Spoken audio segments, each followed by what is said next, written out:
আমাদের অনন্য স্টোরি সকল প্রকার পার্ট গল্প দেখতে আমাদের চ্যানেলটি সাবস্ক্রাইব করে পাশে থাকা বেল আইকনটিতে ক্লিক করে অল নোটিফিকেশন অন করে দিন। না ভাইয়া, মায়ের চোখের পানি ঝরিয়ে কোনোদিনও কোনো ছেলে তার ভালোবাসাকে নিয়ে সুখী হতে পারে না। আর তাছাড়া সাজিদ ভাইয়ার প্রতি আমার কোনো ফিলিংস তৈরি হওয়ার আগেই সেটা নষ্ট হয়ে গেছে। আমি নতুন করে তার প্রতি কোনো ফিলিংস তৈরি করতে চাই না। সাজ্জাদ বলল, তাহলে তোর বস স্পর্শের প্রতি কি তোর কোনো ফিলিংস আছে? কথা অবাক হয়ে সাজ্জাদের দিকে তাকালো। সাজ্জাদ বিছানা থেকে উঠে বোনের পাশে দাঁড়িয়ে বলল, তোর মনে কি আছে আমাকে সবকিছু বল বোন, নাহলে আমি বুঝবো কি করে। কথা মাথা নুইয়ে বলল, ভাইয়া। সাজ্জাদ বলল, হ্যাঁ বল। কথা বলল, আমি জানি না, কিন্তু রিমি আর তুলি বলছিল নাকি স্পর্শ নাকি আমাকে ভালোবাসে। সাজ্জাদ বলল, আমি তোর কথা জানতে চেয়েছি, তোর কি মনে হয় স্পর্শ তোকে সত্যি ভালোবাসে? কথা বলল, না, আমার কাছে এমন কিছু মনে হয়নি। উনি তো এমন কোনো কিছু আমাকে কখনো বলেইনি। উনি তো সব সময় আমার উপর রেগে থাকতেন। আর উনি তো কোনো মেয়ের ভালোবাসা বিশ্বাসই করেন না। তাহলে তিনি কিভাবে কাউকে ভালোবাসবে? আর যদিও ভালোবাসে তাহলে ওনার অফিসের সামান্য এমপ্লয়িকে কেন ভালোবাসবে? সাজ্জাদ বলল, আমারও তাই মনে হয়, কিন্তু তুই যদি জানতে চাস স্পর্শ তোকে সত্যি ভালোবাসে কিনা, তাহলে আমি নিজেই স্পর্শের সাথে কথা বলবো। কারণ খুব শীঘ্রই ফাহাদের সাথে তোর বিয়ে হয়ে যাবে, আর স্পর্শ তোকে ভালোবাসে কিনা সেটা তোর বিয়ের আগেই জানতে হবে। কথা বলল, ভাইয়া কি বলছো তুমি? তুমি ওনার সাথে এই ব্যাপারে কথা বলবে? তুমি জানো উনি কেমন মানুষ? উনি যদি আমাকে ভালো না বাসে তাহলে উনি তোমাকে অপমান করতে দুবার ভাববে না। যে নিজের মাকে অপমান করতে দুবার ভাবে না সে তোমাকে কি করে ছাড় দেবে? এসবের কোনো দরকার নেই ভাইয়া। আমার মনে হয় রিমি আর তুলি ভুল বলেছে। স্পর্শ যদি সত্যি আমাকে ভালোবাসতো তাহলে আমি বুঝতে পারতাম না, বলো? সাজ্জাদ বলল, ভালো তো তোকে সাজিদও বাসতো, কিন্তু তুই কি সেটা বুঝতে পেরেছিস? কথা বলল, না ভাইয়া, সাজিদ ভাইয়া আর ওনার মধ্যে অনেক তফাৎ। সাজ্জাদ কথা দুগালে দুহাত রেখে বলল, আমি চাই না আমার বোন কখনো কষ্ট পায়। কথা ভাইকে জড়িয়ে ধরে বলল, আমি কষ্ট পাবো না ভাইয়া, আমি সেভাবেই নিজেকে তৈরি করে নিয়েছি। সাজ্জাদ বোনের মাথায় হাত বুলিয়ে মনে মনে বলল, কিন্তু আমার কেন জানি মনে হচ্ছে তুই সাজিদকে ভালোবাসিস। আমি জানি না আমি ঠিক কি না ভুল, তবে আমার তাই মনে হচ্ছে। সন্ধ্যায় বাড়ির সবাই ড্রয়িং রুমে একসাথে বসে আছে। প্রতিটা বাড়ির মতো এই বাড়িতেও প্রতিদিন সন্ধ্যায় চা নাস্তার পাশাপাশি সবাই মিলে খুব জমিয়ে আড্ডা দেওয়া হয়। আফিফা বেগম আর সায়রা বেগমের সাথে সাথে কথাও আজ চা নাস্তা তৈরি করে সবার সামনে এনে রাখল। আকরাম মাহমুদ তার বাবা জমির মাহমুদের উদ্দেশ্যে বলল, ফাহাদের বাবা মায়ের সাথে কথা হয়েছে বাবা? ওরা কাল আসতে চাইছে বিয়ের কথা পাকাপাকি করার জন্য। ওদেরকে কি কাল আসতে বলবো বাবা? বিয়ের কথা শুনে কথার হাসি মুখটার সাথে সাথে মলিন হয়ে গেল। জমির মাহমুদ বলল, আমার আর কিছু বলার নেই। তোমাদের ছেলে মেয়ে তোমরাই তাদের ব্যাপারে সিদ্ধান্ত নিবে, সেটাই স্বাভাবিক। কিন্তু আমি শুধু এটাই বলবো, এমন কোনো সিদ্ধান্ত নিও না যাতে তোমাদের দ্বারা তোমাদের ছেলেমেয়েরা কষ্ট পায়। সবাই বুঝতে পারছে জমির মাহমুদ কথাটা সায়রাকে উদ্দেশ্য করে বলেছে। সায়রা নিজেও সেটা বুঝতে পারছে, কিন্তু শ্বশুরের কথায় কোনো গুরুত্ব না দিয়ে কোনো কথা না বলে চুপ করে বসে রইল। আকরাম মাহমুদ বলল, বাবা, আমি জানি কথাটা আপনি আমাকে বলছেন না, তাই এই ব্যাপারে আমার কিছু বলার নেই। আমি যা করছি আমার মেয়ের ভালো হবে বলেই করছি। আকরাম মাহমুদ কথাকে উদ্দেশ্য করে বলল, কথা তুমি কালকে অফিসে চলে যাবে না, সারাদিন বাড়িতে থাকবে। কথা মাথা নুয়ে বসে আছে। সে বাবার কথায় সায় দিয়ে মাথা নেড়ে হ্যাঁ বলে ড্রয়িং রুম থেকে উপরে চলে গেল। আফিফা আরমান মাহমুদকে বলল, ছোট ভাইকেও একটা ফোন করে জানিয়ে দাও। আকরাম মাহমুদ নিজের ফোন থেকে আরিফকে ফোন করলো। আকরাম আরিফকে কথার বিয়ের ব্যাপারে সবকিছু জানাতেই আরিফ এই বিয়েতে ঘোর আপত্তি নিয়ে বলল, বড় ভাই, আমি কয়েকদিন পরেই দেশে আসছি। আমার আসা পর্যন্ত কথার বিয়ের ব্যাপারে পাকাপাকি কথা কাউকে দিও না। আকরাম মাহমুদ বলল, আরিফ, আমি ওদের বলে দিয়েছি কাল বাড়িতে আসার জন্য। আরিফ রেগে গিয়ে বলল, তাহলে ঘটা করে আর আমাকে ফোন দিয়ে জানানোর কি প্রয়োজন ছিল? সব সিদ্ধান্ত তো তুমি নিজেই নিয়ে নিলে। তোমাদের ভুল সিদ্ধান্তের জন্য আমি যদি বাড়ির ছেলের জীবনটা নষ্ট হয়ে যায় তাহলে ক্ষমা করতে পারবে তো নিজেকে? এই কথা বলে আরিফ মাহমুদকে ফোন রেখে দিল। সায়রা উঠে বলল, আমি বুঝলাম না, প্রতিবার কথার বিয়ের ব্যাপারে কোনো কথা হলে আমার ছেলের নামটা কেন উঠতে হবে? আমার ছেলের ঘাড়ে কথাকে ঝুলানোর জন্য সবাই একজোট হয়ে আছে। কথার দাদি রাহেলা বেগম বলল, তোমার ছেলের ভালোর জন্যই আমরা একজোট হয়ে আছি মেজ বৌমা। সায়রা বলল, আমার ছেলের ভালো আপনাদের ভাবতে হবে না মা। আমার ছেলে বিদেশের টাকার ব্যবস্থা করার সময় তো দেখিনি আপনাদের একজোট হতে। ওর বিদেশে যাওয়ারও তো ওর ভালোর জন্যই ছিল, কিন্তু ওই সময় তো আপনারা ওর ভালোর কথা চিন্তা করেননি। আর যেই দেখলেন আমার ছেলে বিদেশে গিয়ে 2 হাতে টাকা কামাচ্ছে, তখনই আমার ছেলের মাথায় কথাকে ঢুকিয়ে দিলেন। আর কারণ আপনারা সবাই জানেন আমার ছেলে থেকে ভালো ছেলে কথার জন্য কোনো দিনও আপনারা পাবেন না। কোনো ভালো একটা জায়গা থেকে বিয়ের সম্বন্ধ আসলেই মেয়ে সাংবাদিকের চাকরি করে শুনে দ্বিতীয়বার তারা আর যোগাযোগ করে না। তাই আমার ছেলেকেই আপনারা কথার জন্য বেছে নিয়েছেন। তাই আমার ছেলেকে ফুসিয়ে তার ঘাড়ে কথাকে চাপাতে চাচ্ছেন। সাজ্জাদ ক্ষিপ্ত কণ্ঠে বলল, দাদু আমার কিন্তু আর সহ্য হচ্ছে না, তুমি কিছু বলবে নাকি আমি কিছু বলবো? জমির মাহমুদ হুঙ্কার ছেড়ে বলল, ভেবেচিন্তে কথা বলো মেজ বৌমা, তুমি কিন্তু এবার কথাকে অপমান করছো। তোমার ছেলে আমাদের বলেই আমরা এই ব্যাপারে কথা বলি। সায়রা বলল, কোথায়? আমার ছেলের সাথে তো আমার প্রতিদিনই কথা হয়। এই বিষয়ে তো সাজিদ আমাকে কিচ্ছু বলে না, শুধু আপনাদের কাছে বলে কেন? সাজিদের বাবা আজিম মাহমুদ উত্তেজিত কণ্ঠে বলল, বলেনি নাকি তুমি এই বিষয়ে তোমার ছেলের কথা শুনতে চায়নি?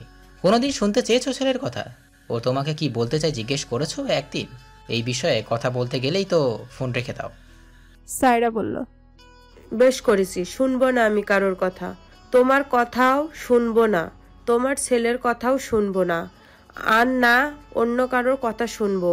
তোমার ছেলেকে তোমার ভাইয়ের মেয়ের সাথে বিয়ে দিতেই পারো, কিন্তু একটা কথা জেনে রাখো, যেদিন তোমার ছেলের কথাকে বিয়ে করবে সেদিন আমি এই বাড়ি থেকে চলে যাব, আর কোনো দিনও ফিরে আসবো না এই বাড়িতে। তোমার ছেলেকে ও সেই কথাটা বলে দিও। সে পারবে তো বউয়ের জন্য মা হারাতে? এই কথা বলে সায়রা বেগম ড্রয়িং রুম থেকে নিজের ঘরে চলে গেল। আকরাম মাহমুদ সবার উদ্দেশ্যে বলল, আমি বুঝলাম না, যা হবার তো তা দিয়ে কোনো শুধু তোমার জল ঘোলা করো। মাঝখান থেকে আমার মেয়েটা অপমানিত হয়। কথা উপর থেকে সবকিছু শুনছিল। মেজ কাকির কথা শুনে কথার চোখ দিয়ে পানি গড়িয়ে পড়ছে। স্পর্শ খুব সকাল সকালই অফিসে চলে এসেছে। কথাও আজ তাড়াতাড়ি অফিসে আসবে ভেবে স্পর্শ কথার জন্য অপেক্ষা করছে। অনেকক্ষণ হয়ে গেছে। স্পর্শ তার রুম থেকে কথার ডেস্কের দিকে তাকিয়ে আছে, কিন্তু কথা এখনো অফিসে আসেনি। রিমি স্পর্শের রুমে ঢুকে দেখে স্পর্শ এক নজরে কথার ডেস্কের দিকে তাকিয়ে আছে। রিমি হেসে বলল, ওই ডেস্কের দিকে তাকিয়ে লাভ নেই, কথা আজ অফিসে আসবে না। স্পর্শ তাকিয়ে দেখে রিমি দাঁড়িয়ে আছে। স্পর্শ রিমির কথা শুনে ভুরু কুঁচকিয়ে বলল, কথা আজ অফিসে আসবে না মানে? রিমি চেয়ারে বসতে বসতে বলল, হ্যাঁ, আমাকে সকালে ফোন করে তো তাই বলল। স্পর্শ দাঁতে দাঁত চেপে বলল, ওকে ফোন করে এক্ষুনি বল অফিসে আসতে।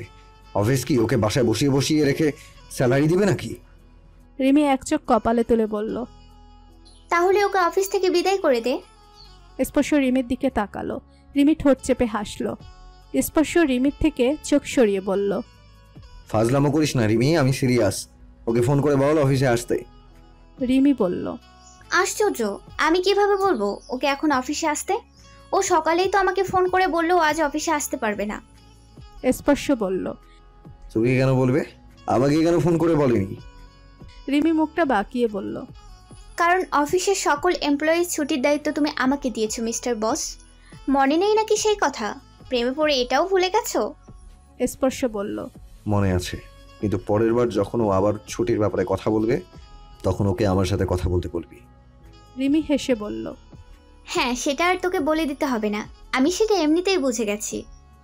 রিমি হেসে স্পর্শের রুম থেকে বেরিয়ে গেল। রিমি চলে যাওয়ার পর স্পর্শ তার ফোন হাতে নিয়ে কথার ফোনে ফোন করলো, কিন্তু কথার ফোন সুইচ অফ রেখেছে। স্পর্শ দাঁতে দাঁত চেপে চেয়ারে মাথা ফেলে দিল।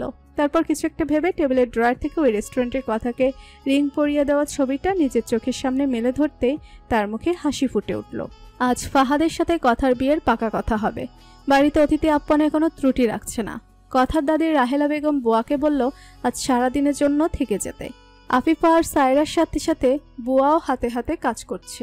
সায়রা বুয়াকে বলল, আবেদা, আজ তুই সারাদিনের জন্য থেকে যা। আমার ছেলে বিদেশ থেকে আসলে আমার তরফ থেকে তোকে একটা শাড়ি কিনে দিব। বুয়া কিছু বলল না। সায়রা আবারও বলল, আমি কিন্তু তোকে আগেই ভাগেই বলে দিচ্ছি, আমার সাজিদ বিদেশ থেকে আসার পর ওর বিয়ের সময় ও কিন্তু তোকে এই বাড়িতে পার্মানেন্ট থেকে যেতে হবে, তখন কিন্তু না করতে পারবি না। আফিফা বুঝতে পারছে সায়রা তাকে শুনিয়ে শুনিয়ে এসব কথা বলছে। সায়রার কথা শুনে বুয়া একটা মুখ ভেঙচি কাটলো।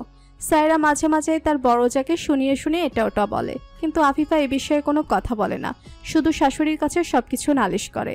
বাড়িতে অশান্তি হবে ভেবে স্বামী আর ছেলের কাছেও কিছু বলে না। বিয়ের আগে থেকে আফিফা বেগম খুব সহজ সরল শান্তশিষ্ট একজন মানুষ ছিল। মধ্যবিত্ত পরিবারের বড় বউ হয়ে আসার পর স্বামীর কাছে কোনোদিনও কারো নালিশের কথা বলে টিকতে পারেননি। আকরাম উল্টো তাকেই কথা শোনাতো। আফিফাও স্বামীর কঠোর শাসন আর পরিবারের কথা চিন্তা করে আরও যেন চুপ হয়ে থাকতেন। অপরদিকে সায়রা আর আজিম মাহমুদের ভালোবাসার বিয়ে। বাবার বাড়ির অবস্থা কিছুটা ভালো ছিল আর স্বামীও তাকে খুব ভালোবাসতো বলে সায়রা পরিবারের যে কাউকে কটু কথা বলতে ছাড় দিত না। সবাই মনে মনে ভেবে নিয়েছে সায়রা এরকমই, কিন্তু সায়রা সাজ্জা তার কথাকে খুব ভালোবাসতো। বাড়ির ছেলে মেয়েদের ব্যাপারে সায়রা কখনোই ভালোবাসার কমতি রাখেনি, কিন্তু সাজিদ যেদিন থেকে বলল সে কথাকে ছাড়া আর কাউকে বিয়ে করবে না, তখন থেকেই সায়রা পুরোপুরি পাল্টে গেল। কথাকে যেন সহ্য করতেই পারে না। সায়রা বুয়াকে উদ্দেশ্য করে আবার বলল, আমি ভেবেছিলাম আমার বোনের ছোট মেয়ে মিলির সাথে সাজিদের বিয়ে দিব, কিন্তু পরে ভেবে দেখলাম মেয়েটা সত্যি অনেক ছোট।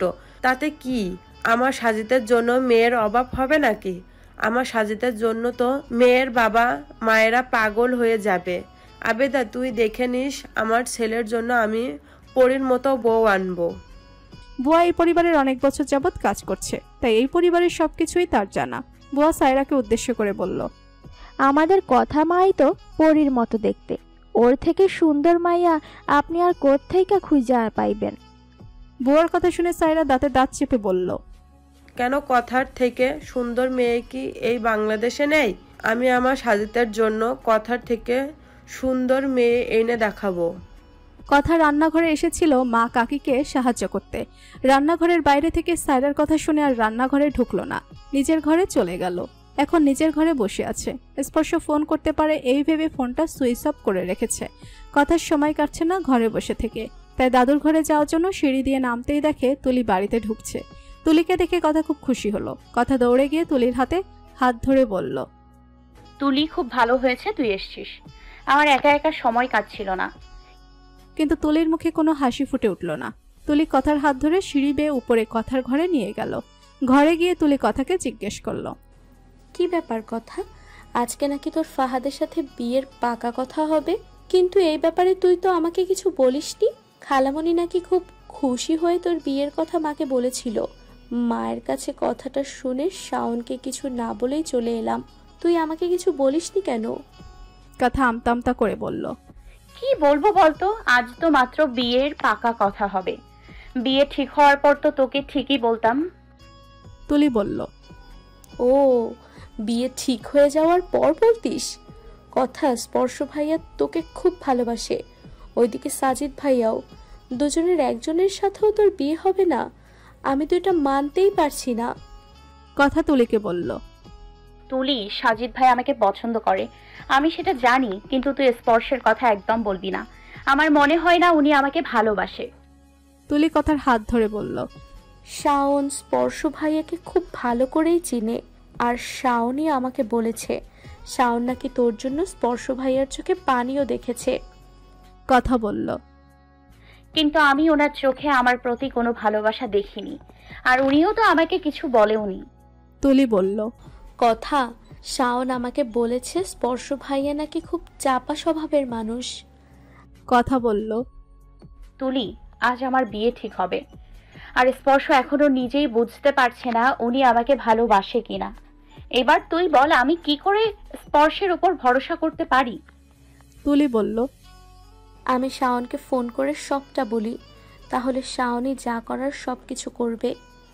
এই কথা বলে তুলি তার ব্যাগ থেকে ফোন বের করতে চাইলে কথা তুলিকে বাধা দিয়ে বলল, তুলি তুই কি করছিস? তোর কি মাথা খারাপ হয়ে গেছে? যাকে আমি ভালোবাসি না আর ভালো করে জানিও না সে আমাকে ভালোবাসে কিনা, তার জন্য কেন আমি আমার পরিবারকে কষ্ট দিতে যাব? তুলির হাত থেমে গেল। পরিবারকে কষ্ট দিয়ে যে নিজেও ভালো থাকা যায় না সেটা এক রাতেই বুঝে গেছে, কিন্তু তুলি তো শাওনকে ভালোবাসে বলে পরিবারকে কষ্ট দিতে দুবার ভাবেনি। কিন্তু কথা তো স্পর্শকে ভালোবাসে না, তাহলে সে কোনো স্পর্শের জন্য তার পরিবারকে কষ্ট দিবে? তুলি কথার হাত ধরে বলল, তুই সত্যি বলছিস তো কথা? স্পর্শ ভাইয়ার জন্য তোর ভেতরে সত্যি কোনো ফিলিংস নেই?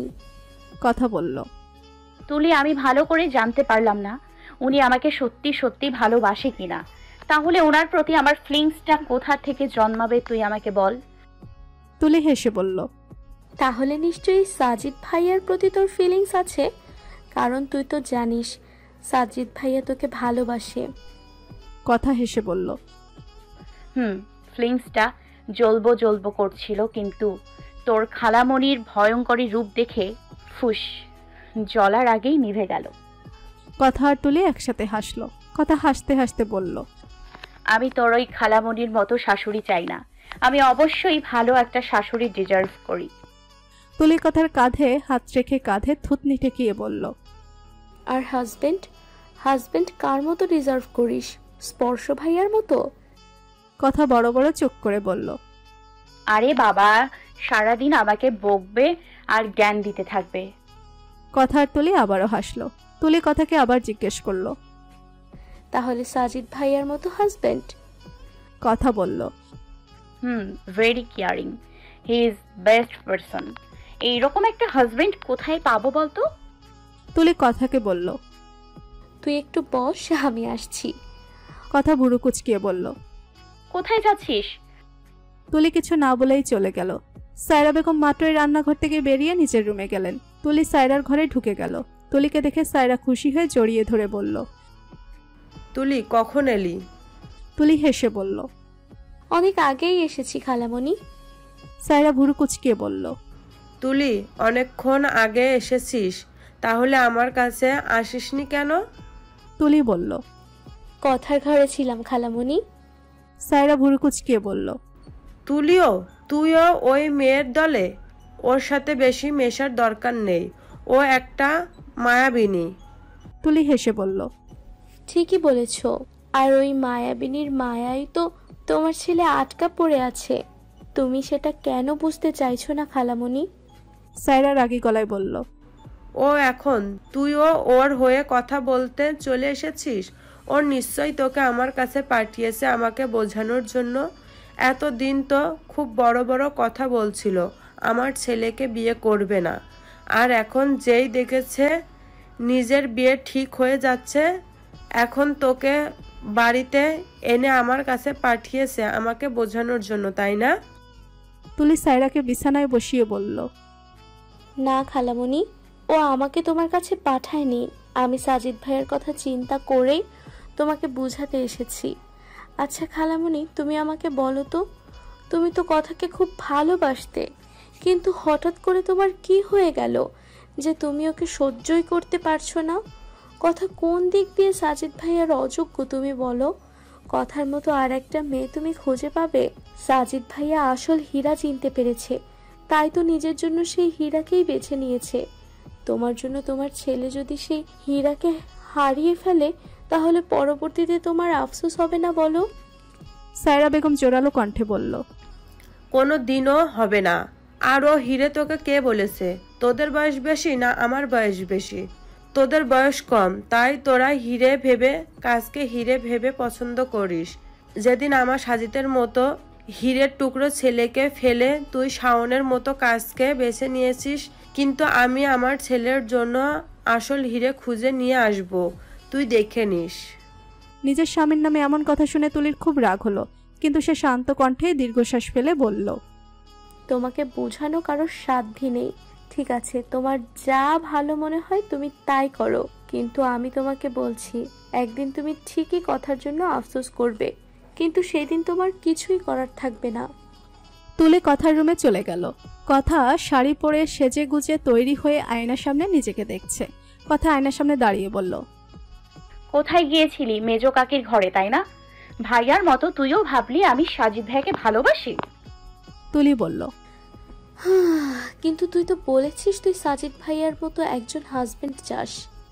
কথা তুলির দিকে ঘুরে তাকিয়ে বলল, সাজিদ ভাইয়ার মতো চাই, কিন্তু সাজিদ ভাইয়াকে চাই না। আমি কখনোই সাজিদ ভাইয়াকে বিয়ে করব না তুলি। আমার আর সাজিদ ভাইয়ার বিয়ে হলে মেজো কাকি কষ্ট পাবে, আর আমি চাই না সাজিদ ভাইয়া আমার জন্য মেজো কাকিকে কষ্ট দিক। সাজিদ ভাইয়া খুব ভালো একজন মানুষ, যে কোনো মেয়ে ওনার মতো হাজব্যান্ড চাইবে, আর আমি সেই হিসেবেই কথাটা তোকে বলেছি। সাজিদ ভাইয়াকে ভালোবেসে নয়, পছন্দ আর ভালোবাসা এক না তুলি। অন্তত তোকে আমার সেই কথা বোঝাতে হবে না। তুইও তো সাজিদ ভাইয়াকে পছন্দ করতিস, কিন্তু ভালোবেসেছিস শাওনকে। তুলি কথার হাত ধরে বলল, তাহলে কি তুই সত্যি কাউকে ভালোবাসিস না? কথা বলল, না ম্যাডাম, যদি সত্যি কাউকে ভালোবাসতাম তাহলে তোর মতো তার হাত ধরে বাড়ি ছেড়ে পালিয়ে যেতাম।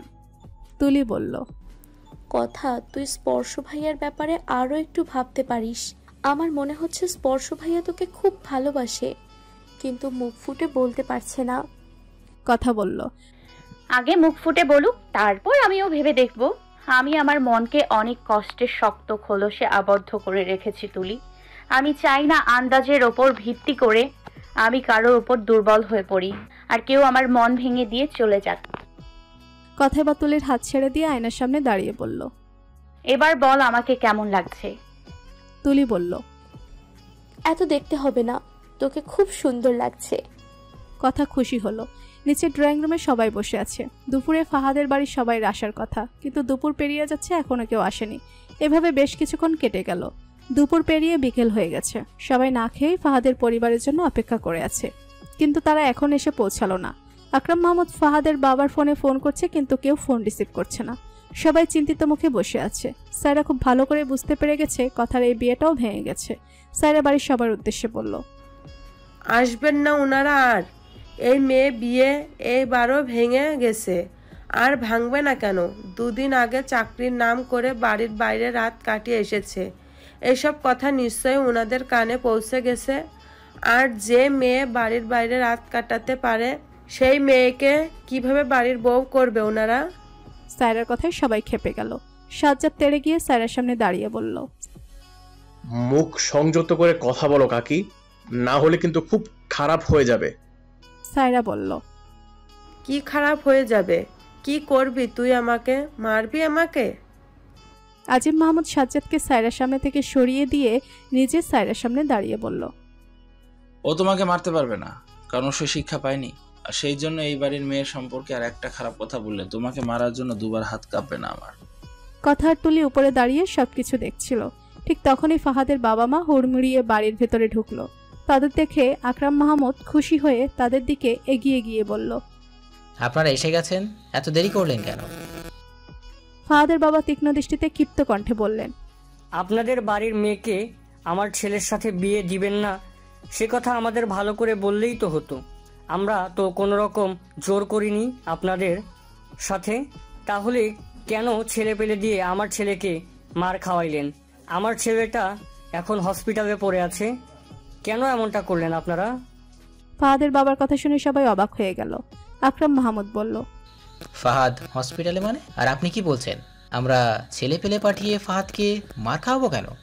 ফাহাদের বাবা বলল, আপনাদের বাড়ির ছেলে সাজিদ আমার ছেলেকে মার খাইয়েছে। সবাই একে অপরের মুখের দিকে তাকালো। সায়রা এগিয়ে এসে বলল, কি বলছেন? আমার ছেলে? আপনার ছেলেকে মার খাওয়াবে কি করে?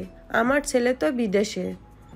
ফাহাদের মা বলল, হ্যাঁ, আপনার ছেলে বিদেশ থেকেই তার বন্ধু বান্ধব দিয়ে ফাহাদকে মার খাইয়েছে। আমার কথার সাথে ফাহাদের বিয়ের প্রস্তাব নিয়ে আসার পর থেকেই সাজিদ ফাহাদকে ফোনে হুমকি দিয়ে যাচ্ছে যাতে ফাহাদ কথার সাথে তার বিয়ে ভেঙে দেয়। কিন্তু ফাহাদ যখন এই বিয়ে ভাঙলো না, তখন সাজিদ তার বন্ধুদের পাঠিয়ে আমার ছেলেকে বেধড়ক মেরেছে। আবার এটাও বলে দিয়েছে এরপরও ফাহাদ যদি কথাকে বিয়ে করতে রাজি হয় তাহলে আমার ছেলেটাকে নাকি একেবারে মেরে ফেলবে। আর তাই আমরা এই বিয়ে নিয়ে আর এগোতে পারবো না। সাজিদ নাকি এর আগেও কথার আরও সব বিয়ে ভেঙে দিয়েছে। আমরা থানায় মামলা করেছি সাজিদের বন্ধুদের নামে। থানায় গিয়ে জানতে পারলাম এই ছেলের নামে নাকি আগে থেকেই অনেক মামলা আছে। আমার ছেলে এই বিষয়ে আমাদের আগে বলেনি। যদি আগে বলতো তাহলে আগেই আমরা এই বিয়ে ভেঙে দিতাম। এই কথা বলে ফাহাদের বাবা মা বাড়ি থেকে বেরিয়ে গেল। সাজ্জাদ সায়রার সামনে গিয়ে বলল, কি কাকি, তুমি যেন কি বলছিলে? আমার বোন সাংবাদিকের চাকরি করে বলে আমার বোনের বিয়ে ভেঙে যাচ্ছে। আমার বোন এক রাত বাড়ির বাইরে থেকেছে বলে ফাহাদের বাবা মাই বিয়ে ভেঙে দিয়েছে, তাই না? কিন্তু এখন তুমি কি বলবে? তোমার মা ছেলে মিলে কি শুরু করেছো? তোমার ছেলে ওইদিকে একের পর এক আমার বোনের বিয়ে ভেঙে দিচ্ছে, আর এইদিকে তুমি তোমার ছেলের সাথে আমার বোনের বিয়ে দিতে রাজিও হচ্ছ না। কি শুরু করেছো? কি তোমরা কি আমাদের শান্তি দিবে না? সাজ্জাদ জমির মাহমুদের সামনে গিয়ে বলল, দাদু তুমি কিছু বলবে নাকি আমরা এই বাড়ি থেকে চলে যাব? জমির মাহমুদ সাজ্জাদকে বলল সাজিদকে ফোন দিতে। সাজ্জাদ তার ফোন দিয়ে সাজিদকে ফোন দিল। সাজিদ ফোন হাতে নিয়েই বসেছিল। সাজ্জাদের ফোন পেয়ে সাজিদ সঙ্গে সঙ্গে ফোন রিসিভ করলো। সাজ্জাদ জমির মাহমুদের কাছে ফোন লাউড স্পিকারে দিয়ে দূরে সরে গেল। জমির মাহমুদ সাজিদকে জিজ্ঞেস করলো। সাজিদ হেসে বলল, আমি যদি এই কাজগুলো না করতাম তাহলে কথার বিয়ে কবেই হয়ে যেত দাদু ভাই। তোমরা কি পারতে ওর বিয়ে আটকাতে? সাজ্জাদ তার দাদুর হাত থেকে ফোনটা নিয়ে ক্ষিপ্ত কণ্ঠে বলল। সাজিদ বলল, কারণ আমি কথাকে বিয়ে করব, আর এই মুহূর্তেই করব। আমি মসজিদে বসা আছি আর তোমরাও একজন হুজুর ডেকে এক্ষুনি বিয়ে পড়াও। আমি এখান থেকে কবুল বলবো আর কথা ওপাশ থেকে। কথার বুক কেঁপে উঠল। তুলি কথার দিকে তাকিয়ে দেখে কথার চোখ দিয়ে পানি পড়ছে। সবাই একে অপরের দিকে তাকালো। সাজ্জাদ বাবার মুখের দিকে তাকিয়ে আছে। আকরাম মাহমুদ শান্ত। আকরাম মাহমুদ নিজেও বুঝে গেছে সাজিদের সাথে কথার বিয়ে না দিলে সাজিদ এই পাগলামো করেই যাবে। সাজ্জাদ বাবার শান্ত মুখ দেখে সব বুঝতে পারল। সাজ্জাদ তার মেজো চাচা আজিম মাহমুদের কাছে গিয়ে বলল। আজিম মাহমুদ বলল, আলহামদুলিল্লাহ। জমির মাহমুদ রাহেলা বেগম খুশি হলো। উপাস থেকে সাজিদ এই কথা শুনতে পেয়ে তার মুখে হাসি ফুটে উঠল। আজিম মাহমুদ সাদিদকে পাঠালো তাড়াতাড়ি করে পাড়ার মসজিদের হুজুর সাহেবকে ডেকে নিয়ে আসতে। সাদিদও খুশি হয়ে দৌড়ে চলে গেল। এইসব দেখে সায়রা নিচের ঘরে চলে গেল। এখন সায়রাকে নিয়ে কেউ মাথা ঘামালো না। কথা ঘরে গিয়ে ধপ বিছানায় বসে পড়ে কাঁদছে। তুলি কথার পাশে গিয়ে বসতেই কথা তুলিকে জড়িয়ে ধরে বলল, আমি এখন কি করব তুলি? আমি এই বিয়ে করতে পারবো না। তুলি বলল, আমার মাথায় কিছু আসছে না কথা। তুই একটা কাজ কর, তুই সাজ্জাদ ভাইয়ার সাথে একবার কথা বলে দেখ। দাঁড়া, আমি এক্ষুনি সাজ্জাদ ভাইয়াকে ডেকে নিয়ে আসছি। তুলি বাইরে বেরিয়ে দেখে হুজুর সাহেবও চলে এসেছে। সাজ্জাদ নিচে থেকে তুলিকে বলল কথাকে নিয়ে নিচে নেমে আসতে। ঘর থেকে এই কথা শুনে কথার বুক কেঁপে উঠল। তুলিরও আর কিছু করার ছিল না। সে কথাকে নিয়ে নিচে নেমে গেল। সাজিদ ফোনে ভিডিও কল দিল। কথাকে মাথায় ঘোমটা দিয়ে ফোনের সামনে বসানো হয়েছে। কথাকে দেখে সাজিদের মনটা তৃপ্তিতে ভরে গেছে। সাজিদের মুখে হাসি ফুটে উঠেছে। ফোনের অপর পাশ থেকে সাজিদ কথার দিকে তাকিয়ে মনে মনে বলল, আজ আমার আর তোর মাঝে সব বাধা আমি ভেঙে দিব কথা। আজ থেকে তুই শুধু আমার হবি, শুধু আমার। হুজুর সাহেব সবার সম্মতি নিয়ে দোয়া পড়ে কথাকে কবুল বলতে বলল। কথা চোখ দিয়ে অনবরত পানি পড়ছে, হাত পা কাঁপছে, মুখ দিয়ে কোনো কথা বের হচ্ছে না। ঠিক সেই সময় সায়রা ব্যাগপত্র নিয়ে ঘর থেকে বের হয়ে এলো। সায়রা ব্যাগপত্র নিয়ে বাড়ি থেকে বেরিয়ে যেতে চাইলে আজিম মাহমুদ সায়রাকে আটকিয়ে বলল, কোথায় যাচ্ছ তুমি? সায়রা বলল, আমি বলেছিলাম না এই মেয়ের সাথে আমার ছেলের বিয়ে হলে আমি এই বাড়ি থেকে চলে যাব। তুমি তোমার ছেলের সাথে ওই মেয়ের বিয়ে দাও। আমি এই ছেলেকে আমার ছেলের বলে মানি না, আর তাই এই বিয়েও মানি না। আর আমি এই বাড়িতেও আর কোনোদিন ফিরেও আসবো না। সায়রার কথা শুনে সবাই বসা থেকে উঠে দাঁড়ালো। সবাই সবার মুখের দিকে তাকালো। সাজিদ ফোনের ওপাশ থেকে সবকিছুই শুনছে। সাজিদ সাদিদকে বলল তার মায়ের কাছে ফোনটা দিতে। সাদিদ ফোনটা নিয়ে সায়রার কাছে দিতে গেলে সায়রা হাউমাউ করে কাঁদতে কাঁদতে বলল, আমার সাজিদ নামে কোনো ছেলে নেই। আমি কারোর সাথে কথা বলবো না। সাজিয়ে বলল, মামার কথা একবার শোনো। সায়রার কানে এই কথা যেতে সায়রা বলল, সাজিদ আমাকে কাউকে মা বলে ডাকতে নিষেধ কর, আমি কারোর মা না। সাজিদ ওপাশ থেকে চোখ থেকে পানি ছেড়ে দিয়ে বলল, তোমাকে মা বলে না ডাকলে আমি কাকে মা বলে ডাকবো বলো? সায়রা বলল, আমি কারোর কোনো কথা শুনতে চাই না। আমি এক্ষুনি এই বাড়ি থেকে চলে যাব। এই কথা বলে সায়রা চলে যেতে চাইলে সাজিদ ফোনের ওপাশ থেকে বলল, মা তুমি যেও না। সাজিদ দীর্ঘশ্বাস ফেলে বলল, ঠিক আছে, আমি এখন কথাকে বিয়ে করব না। সাজিদের এই কথা শুনে কথা যেন তার প্রাণ ফিরে পেল। তুলির মুখেও হাসি ফুটে উঠল। সাজিদ সাদিদকে বলল ফোনটা তার দাদুর হাতে দিতে। সাদিদ ফোনটা জমির মাহমুদের হাতে দিল। সাজিদ তার দাদুকে ধরা কণ্ঠে বলল, দাদু, আমি এখন কথাকে বিয়ে করতে পারবো না। আমি কয়েকদিনের মধ্যেই দেশে আসছি। আমি জানি আমি মায়ের কাছে এসে মাকে বুঝিয়ে বললে মা সবকিছু বুঝতে পারবে, কিন্তু এখন মায়ের অমতে আমি এই বিয়ে করতে পারবো না। আমি বিদেশ থেকে আসা অবধি কথার যাতে অন্য কোথাও বিয়ে না হয় দাদু। আমি বিদেশ থেকে এসে সব ঠিক করে দেব। জমির মাহমুদ হেসে বলল, আমি তোর কথা খুশি হয়েছি দাদু ভাই। আমিও চাই না তোর মায়ের বিরুদ্ধে গিয়ে তুই আমার কথা কলিকে বিয়ে কর। তুই কোনো চিন্তা করিস না, যতদিন পর্যন্ত তুই না আসছিস ততদিন পর্যন্ত কথার বিয়ে অন্য কোথাও হবে না। সাজিদ খুশি হলো। সে ফোন রেখে দিল। আজিম মাহমুদ সায়রাকে বলল, হয়েছে তো, এবার ঘরে যাও। সায়রা ব্যাগপত্র নিয়ে ঘরে চলে গেল। কথার চোখ উজ্জ্বল হয়ে উঠল। কথা চোখে পানি দিয়ে মুখে হাসি ফুটিয়ে তুলির দিকে তাকালো। তুলিও হাসলো। স্পর্শ অফিসে ঢুকে কথার ডেস্কের দিকে তাকিয়ে দেখে কথা ডেস্কে বসে কাজ করছে। স্পর্শ ফোনে কথাকে তার রুমে আসতে বলল। কথা স্পর্শের রুমে ঢুকলো। স্পর্শ কথার দিকে না তাকিয়েই বলল, তুমি কাল অফিসে আসোনি কেন? কথা আমতা আমতা করে বলল, না, আসলে বাড়িতে ছোটখাটো একটা অনুষ্ঠান ছিল। স্পর্শ কথার দিকে এক্সিকিউটিভ চেয়ারটা ঘুরিয়ে বলল, ছোট হোক বা বড়, তোমার বাড়ির অনুষ্ঠানের জন্য অফিস তোমাকে ছুটি দিবে না কথা। পরবর্তীতে তোমার ছুটির দরকার হলে আমাকে বলে তুমি ছুটি নেবে। কথা বলল, কিন্তু এই দায়িত্বটা তো রিমির কাছে। স্পর্শ বলল, কিন্তু তোমার সবকিছুই আমার দায়িত্বে। কথা এক চোখ কপালে তুলে বলল, হুম। স্পর্শ কপাল চুলকাতে চুলকাতে বলল, না মানে তোমার ছুটির কথা বলেছিলাম। কথা মুস্কি হেসে বলল, আচ্ছা ঠিক আছে। স্পর্শ কথার দিকে তাকিয়ে দেখে সে হাসছে। স্পর্শ কথার দিক থেকে চেয়ারটা অন্যদিকে ঘুরিয়ে নিয়ে বলল, হাসছো কেন? কথা বলল, এমনিতেই আমি এখন যাই। এই কথা বলে কথা চলে যেতে চাইলে স্পর্শ তাকিয়ে দেখে কথা সত্যি সত্যি চলে যাচ্ছে। কিন্তু স্পর্শ চাইছিল কথা আরো কিছুক্ষণ তার সামনে থাকুক। তাই স্পর্শ বলল, কাল তোমার ফোন বন্ধ ছিল কেন? কথা চলে যাচ্ছিল, কিন্তু স্পর্শের কথা শুনে থেমে গেল। কথা স্পর্শের দিকে ফিরে বলল, আপনি কি আমায় ফোন করেছিলেন? স্পর্শ বলল, হ্যাঁ।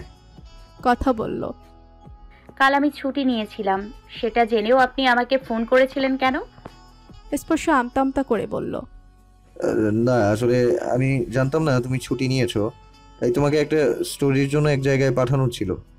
কথা বুঝতে পারছে স্পর্শ মিথ্যে বলছে, কিন্তু কথা স্পর্শকে সেটা বুঝতে না দিয়ে বলল, আমি আজ ওখানে যাব। স্পর্শ ইচ্ছে করে একটু বিরক্ত ভাব নিয়ে বলল, স্টোরি তো তোমার জন্য বসে থাকবে না কথা, আমি অন্য কাউকে দিয়ে ওই কাজটা করিয়ে নিয়েছি। কথা বলল, সরি।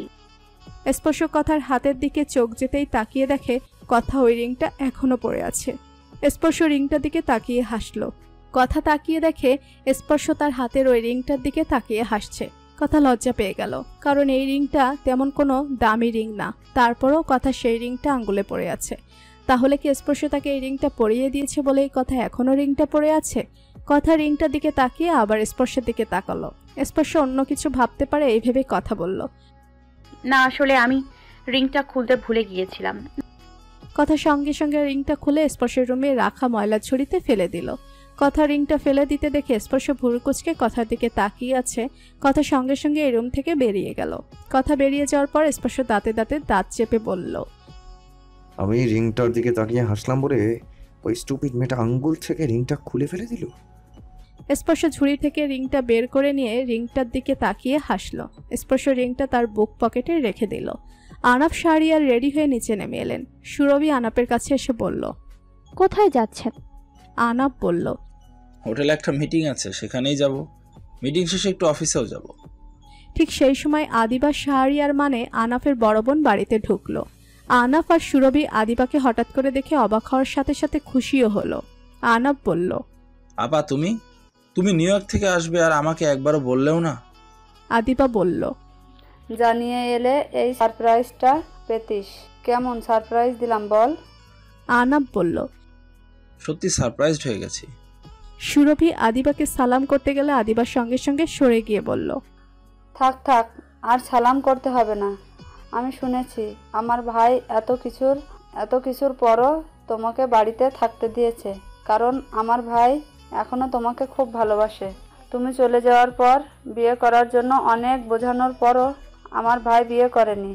তাই আমার ভাইয়ের কথা চিন্তা করে তোমাকে এই বাড়িতে থাকতে দেওয়া নিয়ে আমিও কোনো আপত্তি করিনি। কিন্তু মনে করো না, আমি তোমাকে ক্ষমা করে দিয়েছি। আমার ভাই তোমাকে ক্ষমা করতে পারে, কিন্তু আমি তোমাকে ক্ষমা করতে পারবো না, আর না তোমার ছেলে তোমাকে ক্ষমা করতে পারবে। আনাব বলল। আপা থাক না এসব কথা। আদিবা বলল। হ্যাঁ, আমিও এই বিষয়ে কোনো কথা বলতে চাই না। আনাব বলল। আপা দুলাভাই আসেনি? আদিবা বলল। না, তোর দুলাভাই ওখানে এত কাজ ফেলে কি করে আসবে? আমার স্পর্শের কথা খুব মনে পড়ছিল, আর তাছাড়া অনেক দিন দেশে আসা হয় না, তাই ভাবলাম কিছুদিন দেশ থেকে ঘুরে আসি। আনাব বলল। খুব ভালো করেছো। আদিবা বাড়ির উপরে তাকিয়ে বলল। স্পর্শ কি বাড়িতে আছে নাকি অফিসে চলে গেছে? আনাব হেসে বলল। স্পর্শ অফিসে চলে গেছে আপা। তুমি উপরে গিয়ে রেস্ট নাও, আমি অফিসে গিয়ে ওকে তোমার কাছে পাঠিয়ে দেব। আদিবা বলল। না না, এত তাড়াহুড়ো করার দরকার নেই, আমি তো আছি। ও রাতে আসলেই ওর সাথে দেখা করে নিব। এই কথা বলে আদিবা উপরে চলে গেল। আদিবা চলে যাওয়ার পর আনাব সুরভিকে বলল। সুরভি, তুমি আপার কথায় কিছু মনে করো না। সুরভি বলল। আপা তো ঠিকই বলেছেন, আমি যা করেছি তা কি ক্ষমার যোগ্য বলুন? আমি আপার কথায় কিচ্ছু মনে করিনি। আনাব বলল। আচ্ছা আমি এখন যাই, তুমি রমিজকে বলো আপার দিকে একটু খেয়াল রাখতে। সুরভি বলল। আপনি চিন্তা করবেন না, আমি আপার খেয়াল রাখব। আনাব খুশি হলো।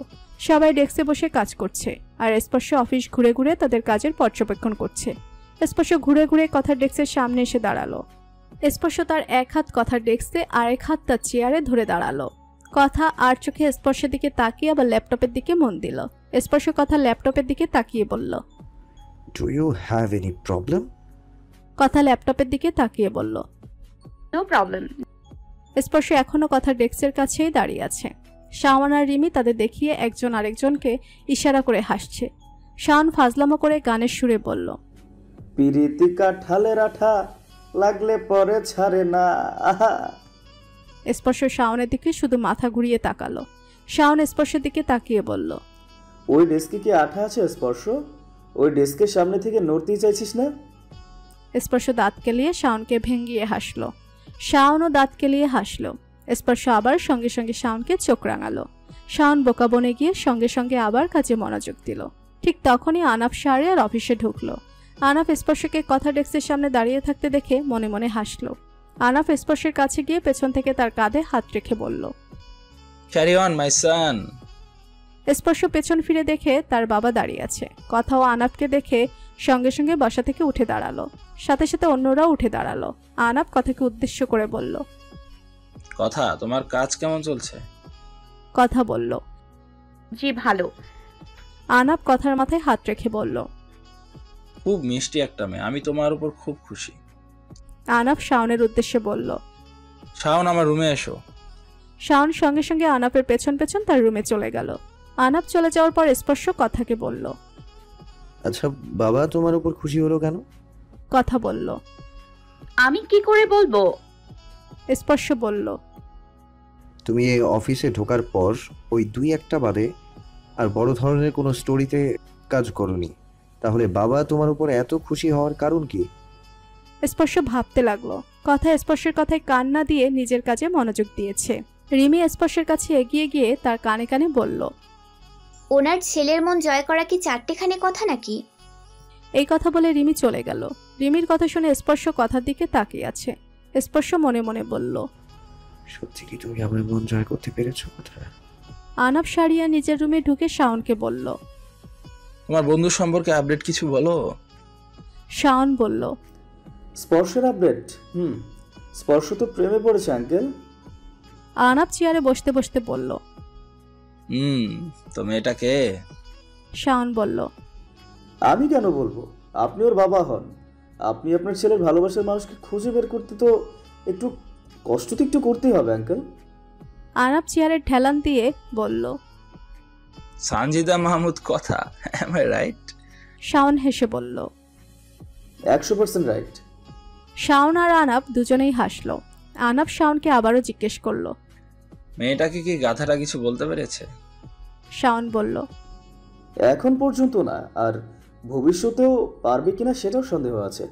আঙ্কেল, আপনি মনে হয় ছোটবেলায় ওকে বেশি পরিমাণে হরলিক্স খাইয়ে ফেলেছিলেন, তাই ও সহজে কোনো মেয়ের উপর দুর্বল হয় না। আনাব চিন্তিত মুখে বলল, তাই তো মনে হচ্ছে। আমি বুঝলাম না, ও আমার মতো এমন একজন রিয়েল প্রেমিকের ছেলে ও কিভাবে এত আনরোমান্টিক লাভার হতে পারে। শাওন হাসলো। আনাব শাওনকে বলল, শাওন, স্পর্শকে ডেকে নিয়ে আসো। শাওন বলল, আচ্ছা ঠিক আছে। শাওন আনাফের রুম থেকে বেরিয়ে গেল। কিছুক্ষণ পর শাওন আর স্পর্শ আনাব শাহরিয়ারের রুমে ঢুকলো। আনাব শাওনকে বলল রিমি আর কথাকে ডেকে নিয়ে আসতে। শাওন বেরিয়ে গেল। আনাব স্পর্শকে বলল, স্পর্শ তোর ফুপি এসেছে। স্পর্শ আশ্চর্য হয়ে বলল, ফুপি কখন এলো? আনাব বলল, সকালে এসেছে। স্পর্শ, আমি তোকে আমার একটা ইচ্ছার কথা জানাতে চাই। স্পর্শ বলল, বলো বাবা। আনাব চেয়ার ছেড়ে উঠে ছেলেকে বলল, স্পর্শ, আর 5 দিন পর আমার আর তোর মায়ের ম্যারেজ অ্যানিভার্সারি। তোর মা ফিরে আসার পর এটা আমাদের প্রথম অ্যানিভার্সারি, আর আমি চাই এই দিনটা অনেক বড় অনুষ্ঠানের মাধ্যমে খুব ধুমধাম করে পালন করব। স্পর্শ বাবার কথা শুনে বিরক্ত হয়ে বলল, বাবা, তোমার বাড়ি, তোমার ওয়াইফ, তোমার টাকা দিয়ে অনুষ্ঠানের আয়োজন করবে, আর সেই ব্যাপারে আমার মতামতের নিশ্চয়ই কোনো প্রয়োজন নেই। তাহলে আমাকে তুমি এসব কেন শোনাচ্ছ? এই কথা বলে স্পর্শ চলে যেতে চাইলে আনাব তার হাত ধরে বলল, তোকে বলছি কারণ তুই তো আমাদের ভালোবাসার একমাত্র শক্তি বাবা। তোকে ঘিরে বাঁচার জন্যই তো আমরা আবার এক হয়েছি। বাবা দেখ, মানুষ তো ভুল করেই, তাই না? সুরভি তার ভুলে সেই শাস্তিও পেয়ে গেছে। সেই 20টা বছরও শুধু তোর জন্য কেঁদেছে। তার এই কান্নাই তার শাস্তি। আমি তো তাকে আর শাস্তি দিতে চাই না, কিন্তু তুই জানিস সে এখনো শাস্তি পাচ্ছে। সে প্রতি রাতে তোর জন্য কাঁদে। মা হয়ে ছেলেকে একটা বারও বুকে জড়িয়ে ধরতে পারেনি বেচারি। এটা কি শাস্তি নয়? তুই বল। তোর মাকে আর শাস্তি দিস না বাবা, ওকে ক্ষমা করে দে। মানুষকে ক্ষমা করে দিলে আল্লাহ অনেক খুশি হয়, আর ও তো তোর মা। স্পর্শ চোখ ছলছল করছে, কিন্তু সে তার চোখের পানি লুকিয়ে বাবাকে বলল, বাবা আমি এখন যাই, আমার অনেক কাজ পড়ে আছে। স্পর্শ চলে যেতে চাইলে আনাব বলল, আচ্ছা ঠিক আছে, তাহলে আমি একটা বিয়ে করে ফেলি। স্পর্শের সঙ্গে সঙ্গে দাঁড়িয়ে গেল। বাবার দিকে ভুরু কুচকিয়ে তাকালো স্পর্শ। আনাব ছেলের দিকে আর চোখে তাকিয়ে বলল, না আসলে তুই যখন তোর মাকে সহ্য করতে পারিস না, তাহলে আমি সুরভিকে বলে দেই এই বাড়ি থেকে চলে যেতে, আর সে যাওয়ার পর আমি একটা বিয়ে করে ফেলি। এতদিন তো তুই ছোট্ট স্পর্শ ছিলি, তোকে নিয়ে আর কাজ নিয়েই আমার সময় কেটে যেত। কিন্তু এখন তো তুই বড় হয়ে গেছিস, সব কাজ কত সুন্দর নিজের মতো করে গুছিয়ে নিয়েছিস। আমি তো এখন কাজ করার জন্য কোনো কাজই খুঁজে পাই না। আর তাছাড়া তোরও তো বিয়ের বয়স হয়ে গেছে, তোকে বিয়ে দিতে হবে। তোর বিয়ের পর আমি তো পুরোপুরি একা হয়ে যাব। কথা বলার জন্য তো আমার একজন মানুষ চাই, তাই না? তাই ভাবছি একটা বিয়ে করে ফেলি। স্পর্শ বাবার বিয়ের কথা শুনে পুরোপুরি অবাক হয়ে গেছে। স্পর্শ দাঁতে দাঁত চেপে বলল, বাবা তুমি এসব কি বলছো? ঠিক সেই সময় শাওন, কথা আর রিমি রুমে ঢুকলো। আনাব শাওনকে উদ্দেশ্য করে বলল, শাওন, আমি বিয়ে করব, একটা পাত্রী খুঁজে বের করো। আমি এখনো যথেষ্ট স্মার্ট আছি, আমার জন্য নিশ্চয়ই খুব সুন্দরী পাত্রী পাওয়া যাবে। স্পর্শ রাগে গজগজ করতে করতে সোফায় বসে পড়ল। কথা এগিয়ে গিয়ে বলল, অবশ্যই পাওয়া যাবে আঙ্কেল, আপনি তো আপনার ছেলের থেকেও বেশি স্মার্ট। আমার জানাশোনা একটা পাত্রী আছে, খুব সুন্দর, আপনার সাথে খুব মানাবে। কথার কথা শুনে শাওন আর রিমি হাসছে। স্পর্শের রাগী দৃষ্টি এবার কথার উপর পড়ল। আনাব কথাকে বলল, তাই তাহলে তুমি ওই মেয়ের সাথে আলাপ করো, আমি ওই মেয়েকেই বিয়ে করব। কথা বলল, আমি আজকেই ওই আন্টির সাথে আলাপ করব। স্পর্শ ক্ষিপ্ত হয়ে সোফা থেকে উঠে কথার সামনে গিয়ে কথার হাত টেনে তার দিকে ফিরিয়ে বলল, হ্যালো, তুমি কার বিয়ের খটকালি করছো? 45 বছরের বুড়ো উনি, আর তাছাড়া ওনার বাড়িতে একজন স্ত্রী আছে, তোমার সেটা মনে নেই নাকি? কথা ভুরু কুচকিয়ে বলল, তাতে কি হয়েছে? 80 বছরের বুড়োরাও এখন বিয়ে করছে। আর তাছাড়া একজন পুরুষ দুটো বিয়ে করতেই পারে। না না সরি 4টা বিয়ে করতে পারে। স্পর্শ কথার উপর আরো খেপে গিয়ে ভেঙ্গিয়ে বলল, তোমার কাল থেকে আর অফিসে আসতে হবে না, তোমার চাকরি ক্যান্সেল। তুমি তোমার বাড়ির সামনে গিয়ে একটা ঘটকালি অফিস খুলে বসো। কথা উৎসুক কণ্ঠে বলল, তাই ঘটকালি করে কি বেশি টাকা রোজগার করা যাবে? তাহলে আঙ্কেলকে দিয়েই ঘটকালিটা শুরু করি। কথা আনাব শাহরিয়ারের দিকে তাকালো। আনাফ শাহরিয়ার কথাকে চোখে ইশারা করলো। স্পর্শ কথাকে আর হয় সহ্য করতে পারছে না। সে বড় বড় পা ফেলে আবার সোফায় বসে পড়ল। স্পর্শ আমতা আমতা করে আনাফকে বলল, আচ্ছা আচ্ছা ঠিক আছে, তুমি ওই কি যেন ওই ম্যারেজ অ্যানিভার্সারি অনুষ্ঠানের আয়োজন করতে পারো, আমি থাকবো ওই বোরিং অনুষ্ঠানে। আনাফ বলল, না থাক, ভালো একটা মেয়ে দেখে একেবারে বিয়ের অনুষ্ঠানের আয়োজনই করে ফেলি।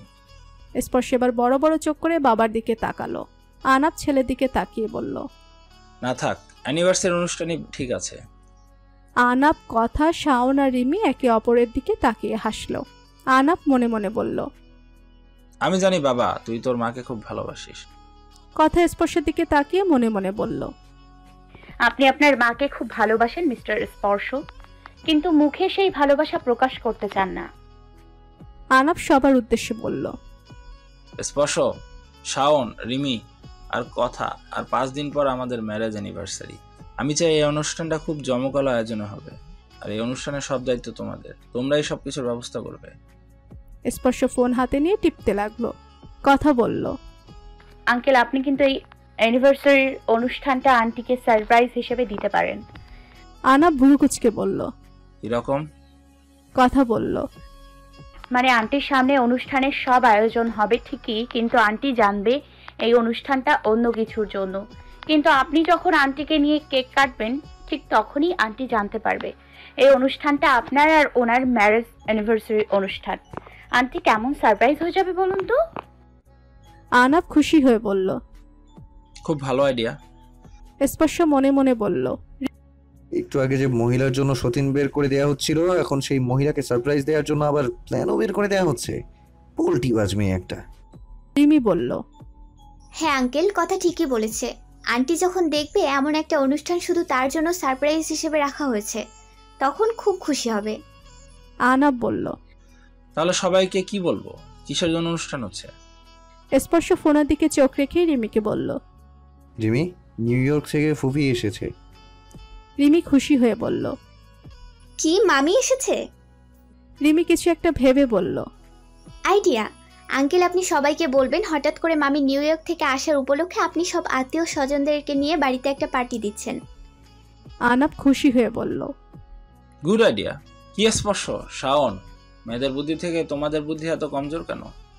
শাওন বলল, আঙ্কেল, আপনি হয়তো খেয়াল করেননি, আদিবান্টি যে নিউ ইয়র্ক থেকে এসেছে সেই কথা রিমিকে কিন্তু স্পর্শই মনে করিয়ে দিয়েছে। রিমি স্পর্শকে বলল, হ্যাঁ তাই তো, মানে স্পর্শ, এই আইডিয়াটা কি তোর মনেও এসেছিল? স্পর্শ সোফা থেকে উঠে বলল, এসব কাজের জন্য স্পর্শ তার আইডিয়া খরচ করে না। এই কথা বলে স্পর্শ রুম থেকে বেরিয়ে গেল। স্পর্শ পার্কিং লটে এসে গাড়িতে উঠে বসতেই রিমি দৌড়ে এসে বলল, স্পর্শ, আমিও তোর সাথে তোর বাড়িতে যাব। মামি নিউ ইয়র্ক থেকে এসেছে, মামির সাথে দেখা করে আসবো। স্পর্শ হেসে বলল, উঠে আয়। রিমি গাড়িতে উঠে গেল। স্পর্শ গাড়ি স্টার্ট দিল। বাড়ির ভেতরে ঢুকে স্পর্শ আর রিমি দেখে সুরভি, আনাফ আর আদিবা ড্রয়িং রুমে বসে আছে। আদিবা স্পর্শ আর রিমি দুজনকেই দেখেই খুব খুশি হলো। আদিবা শাহরিয়ারের নিজের কোনো ছেলে মেয়ে নেই। আনাপ ছোট্ট স্পর্শকে নিউ ইয়র্কে নিয়ে যাওয়ার পর আদিবা স্পর্শকে নিজের ছেলের মতো মানুষ করে। রিমি আদিবার স্বামীর বোনের মেয়ে। রিমির ভালো পড়াশোনা করার জন্য রিমির এসএসসি পরীক্ষার পর আদিবা আর ওনার হাজবেন্ড রিমিকেও নিউ ইয়র্কে নিয়ে যায়। একই বাড়িতে থেকে স্পর্শ আর রিমি একই সাথে পড়াশোনা শেষ করে। আদিবা স্পর্শকে নিজের ছেলের মতো আর রিমিকে নিজের মেয়ের মতো ভালোবাসত। রিমি মামিকে জড়িয়ে ধরে বলল, মামিমা, তুমি দেশে এসেছো, আমাদের একবারও জানালে না কেন? আদিবা বলল, জানলে কি তোদের সারপ্রাইজ দেওয়া হতো? রিমি স্পর্শ সহ সবাই হাসলো। আদিবা স্পর্শের কাছে এগিয়ে গিয়ে স্পর্শের কপালে চুমু দিল। স্পর্শ ফুফুকে বুকে জড়িয়ে ধরে। সুরভি চোখ নামিয়ে নিল। আজ পর্যন্ত স্পর্শ সুরভিকে বুকে জড়িয়ে তো দূরে ভালো করে কথাও বলেনি, আর ফুফুকে দেখা মাত্রই বুকে জড়িয়ে নিল। হবেই তো, সে স্পর্শকে ফেলে চলে যাওয়ার পর আদিবাই তো স্পর্শকে মায়ের মতো আদর যত্ন করে বড় করেছে। সুরভি মনে মনে এসব ভেবে দীর্ঘশ্বাস ফেলল। রিমি সুরভির দিকে তাকিয়ে কিছু একটা বুঝতে পেরে সুরভিকে জড়িয়ে ধরে বলল, কেমন আছো আন্টি? সুরভি হেসে বলল, ভালো, তুই কেমন আছিস? রিমি বলল, খুব ভালো আছি। আনাফ আদিবার উদ্দেশ্যে বলল, আপা, আমি ভাবছি তোমার আসার উপলক্ষে আমাদের সব আত্মীয় স্বজন নিয়ে একটা গেট টুগেদারের আয়োজন করব। তুমি তো হঠাৎ করেই চলে এসেছো, সেই অনুষ্ঠানে সবার সাথে তোমার দেখা হয়ে যাবে। আদিবা খুশি হয়ে বলল, আমি খুব খুশি হয়েছি ভাই, তুই আমার আসার উপলক্ষে অনুষ্ঠানের আয়োজন করছিস। রিমি বলল, আমরা এই অনুষ্ঠানে খুব মজা করব। অনুষ্ঠানে নাচ গান হই হুল্লোড় সবকিছু হবে। সবাই হাসলো। সুরভি ছাড়া সবাই একসাথে খেতে বসেছে। সুরভি সবাইকে খাবার পরিবেশন করে দিচ্ছে। স্পর্শের প্লেটে খাবার বেড়ে দিতে গেলে প্লেট সরিয়ে ফেলল। আমার নিজের কাজ আমি নিজেই করতে পছন্দ করি। আদিবা সুরভির হাত থেকে চামচ নিয়ে বলল, দে, আমি তোকে খাবার বেড়ে দিচ্ছি। স্পর্শ বলল, দরকার নেই ফুপি, সেই ছোট থেকে বড় হওয়া পর্যন্ত তো আমার পেছনেই নিজেকে খাটিয়েছ। এখন তোমার স্পর্শ বড় হয়ে গেছে, তাই এবার আমার কাজ আমাকেই করতে দাও। সুরভি মাথা নিচু করে দাঁড়িয়ে রইল। স্পর্শের কথায় আদিবা খুব খুশি হলো। রিমি সুরভির মন খারাপ দেখে সুরভির হাত ধরে বলল, আন্টি তুমিও বসো না আমাদের সাথে, একসাথে খাই। স্পর্শ তীক্ষ্ণ চোখে রিমির দিকে তাকালো। স্পর্শের চোখ দেখে রিমি সুরভির হাত ছেড়ে দিল। সুরভি মুখে হাসি ফুটিয়ে বলল, আমি পরে খেয়ে নেব, তোরা খেয়ে নে। খাওয়া দাওয়া শেষে রিমি আদিবাকে বলল, মামিমা, কালই কিন্তু আমাদের বাসায় যেতে হবে। আদিবা বলল, হ্যাঁ, কালকেই যাব। রিমি বলল, আমি আজ তাহলে যাই, কাল আবার দেখা হবে। স্পর্শ বলল, চল আমি তোকে পৌঁছে দিয়ে আসি। স্পর্শ আর রিমি বাড়ি থেকে বেরিয়ে গেল। তারা চলে যাওয়ার পর আদিবা আহনাফকে বলল, আহনাফ, ছেলের বিয়ে নিয়ে কি ভাবলি? ছেলে তো বড় হয়েছে। আহনাফ বলল, তুমি তো স্পর্শকে চিনো আপা, ও নিজে থেকে কোনো কিছু করতে না চাইলে ওকে দিয়ে জোর করে কোনো কিছু করানো সম্ভব না। আদিবা বলল, তাই বলে এভাবে বসে থাকলে চলবে? চেষ্টা তো করতে হবে। তো আমি স্পর্শকে বিয়ের ব্যাপারে রাজি করাবো। আসলে আমার এইবারে দেশে আসার মূল কারণই হচ্ছে স্পর্শকে বিয়ে করানো, আর আমি স্পর্শের জন্য মেয়ে পছন্দ করে ফেলেছি। আহনাফ বুড়ো কুচকিয়ে বলল, মেয়ে পছন্দ করে ফেলেছো? কে সে? আদিবা বলল, কেন রিমি? আহনাফ আর সুরভি দুজন দুজনের দিকে তাকালো। আহনাফ বলল, কিন্তু আপা, স্পর্শ আর রিমি দুজন দুজনের খুব ভালো বন্ধু, আর স্পর্শ রিমিকে বিয়ে করতে রাজি হবে না। তাছাড়া স্পর্শ অন্য একটা। আদিবা আহনাফকে থামিয়ে দিয়ে বলল, কেন রাজি হবে না?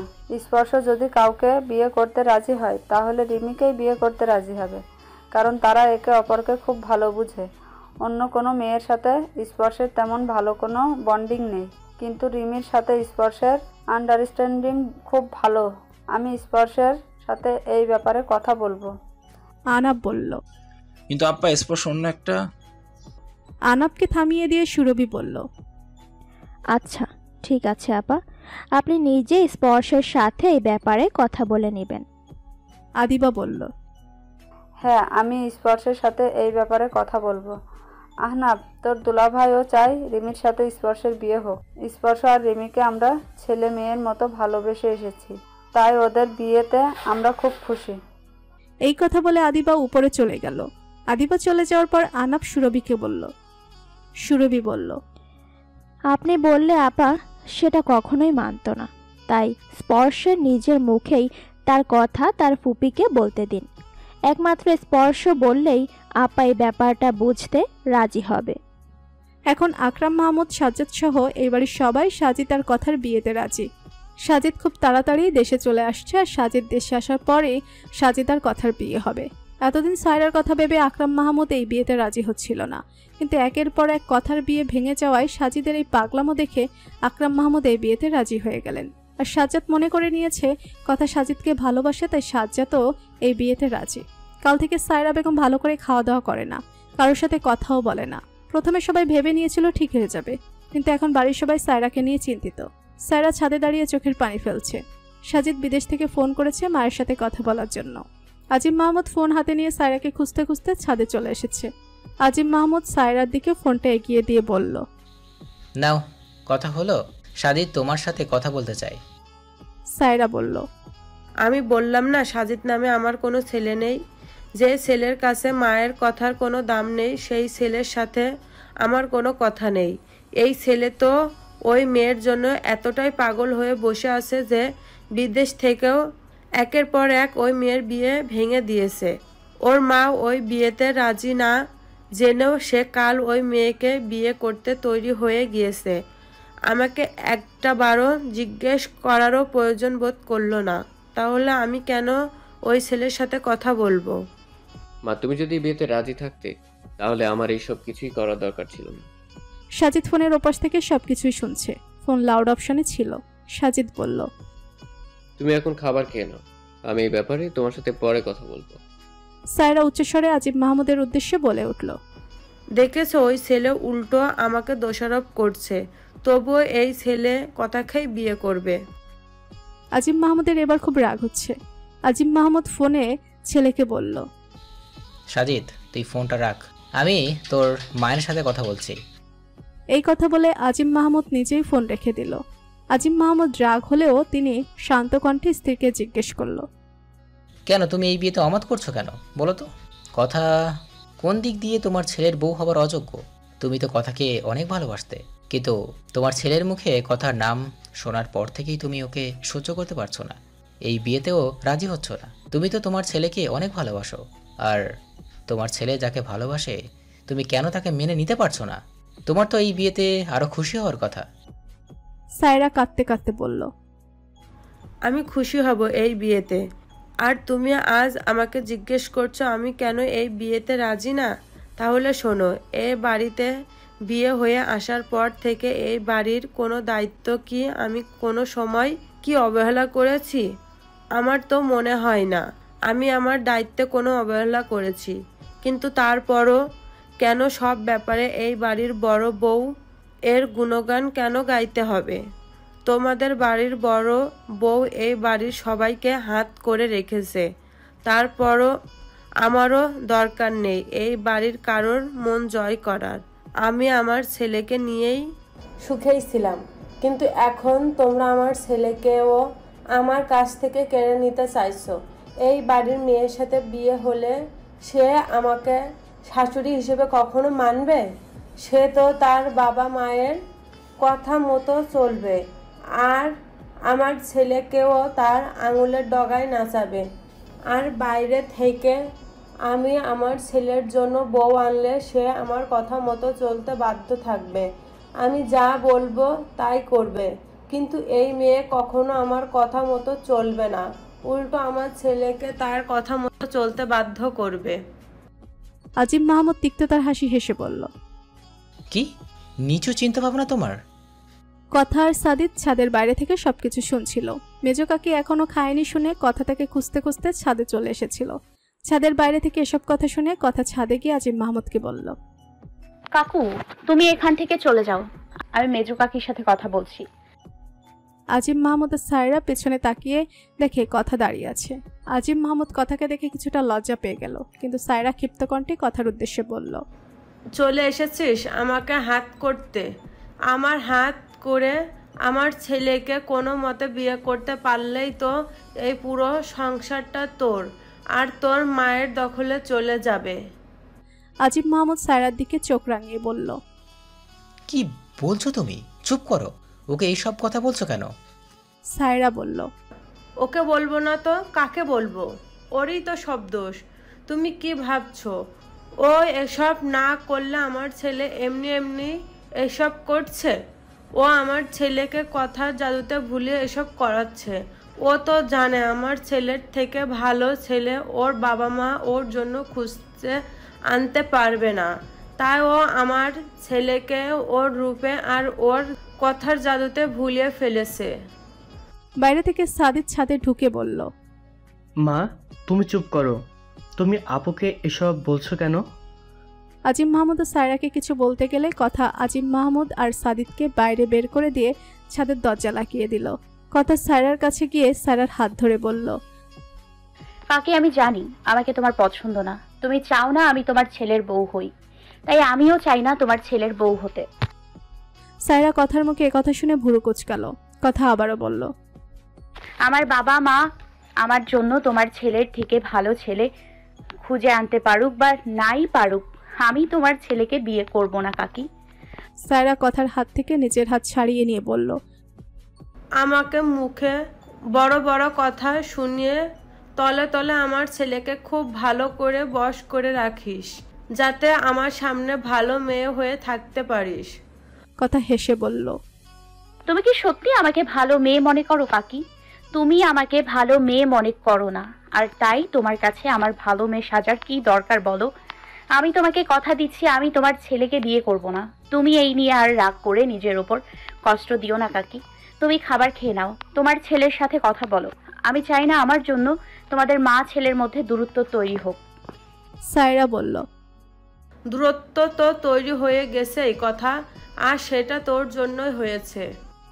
কথা আবার সায়রার হাত ধরে বলল, তুমি তোমার ছেলের সাথে দূরত্ব কমিয়ে নাও, আর বিয়ের ব্যাপারটা আমার কাছে ছেড়ে দাও। আমি না চাইলে আমাকে কেউ সাজিদ ভাইয়ার সাথে বিয়ে দিতে পারবে না।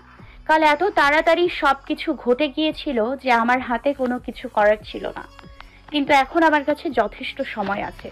সাজিদ ভাইয়া আসার আগে আমি যে কোনো একটা ব্যবস্থা করব, আর সেটা যদি না পারি তাহলে নিজেই বাবা দাদুর সামনে দাঁড়িয়ে বলবো আমি সাজিদ ভাইয়াকে বিয়ে করব না। তুমি এই নিয়ে আর চিন্তা না করে আমার উপর সবকিছু ছেড়ে দাও, আর নিজের ছেলের জন্য বউ খুঁজতে থাকো, যাতে তোমার ছেলে দেশে আসলে তোমার মনের মতো বউ আনতে পারো। সায়রা বলল, তুই কি সত্যি এসব করছিস নাকি আমাকে খাবার খাওয়ানোর জন্য বলছিস? কথা বলল, হ্যাঁ, তোমাকে খাবার খাওয়ানোর জন্য বলছি, কিন্তু যা বলছি সত্যি বলছি। কাকি, তুমি আমার মায়ের মতো না বলো? তুমি আমাকে কত আদর করতে, আমি কি শুধু খাবার খাওয়ানোর জন্য তোমাকে মিথ্যে বলতে পারি? সায়রা কিছু না বলে কথার দিকে তাকিয়ে আছে। কথা বলল, এখনো বিশ্বাস হচ্ছে না আমার কথা? সময়ে তোমার সবকিছু বিশ্বাস হয়ে যাবে কাকি। সেই পর্যন্ত অন্তত আমার আগের কাকি হয়ে যাও। আমার জন্য তোমার আর তোমার ছেলের মধ্যে এই দূরত্ব আমার খারাপ লাগে। এই একটা কারণে আমাদের পরিবারে অশান্তি লেগেই থাকে। আমার এসব ভালো লাগে না কাকি। আমাদের পরিবারটা কত সুন্দর ছিল বলো তো? সেই আগের মতো সবকিছু করে দাও না কাকি। তুমি শুধু এটুকু করো, বাকি সবকিছু আমি করব। কথা চোখ দিয়ে অনবরত পানি পড়ছে। সায়রা কথার দিকে তাকিয়ে আছে। সায়রার চোখও ছলছল করে উঠল। কথা চোখ মুছে সায়রার হাত ধরে বলল, এসো, আজ তুমি আমার সাথে বসে খাবে। কথা সায়রার হাত ধরে নিচে চলে গেল। সায়রার কথা একসাথে বসে খাবার খেলো। বাড়ির সবাই সায়রাকে দেখে যেমন অবাক হয়েছে তেমন খুশি হয়েছে। পরদিন আদিবা রিমিদের বাড়িতে চলে গেল। রিমির বাবা রাশেদ আর মা পাপিয়া আদিবাকে দেখে খুব খুশি হয়েছে। পাপিয়া ভাবিকে জড়িয়ে ধরে বলল, এসেই ভাইয়ের বাড়িতে চলে গেছো কেন? আমি বুঝি তোমার কিচ্ছু না? আদিবা হেসে বলল, এভাবে বলছো কেন? আমি কি তোমাকে কখনো ননদের চোখে দেখেছি? সব সময় নিজের ছোট বোন হিসেবে দেখেছি। আর তাছাড়া আমি তো তোমাদের জন্যই দেশে এসেছি। আদিবা, রাশেদ আর পাপিয়া সোফায় বসে অনেকক্ষণ আড্ডা দিল।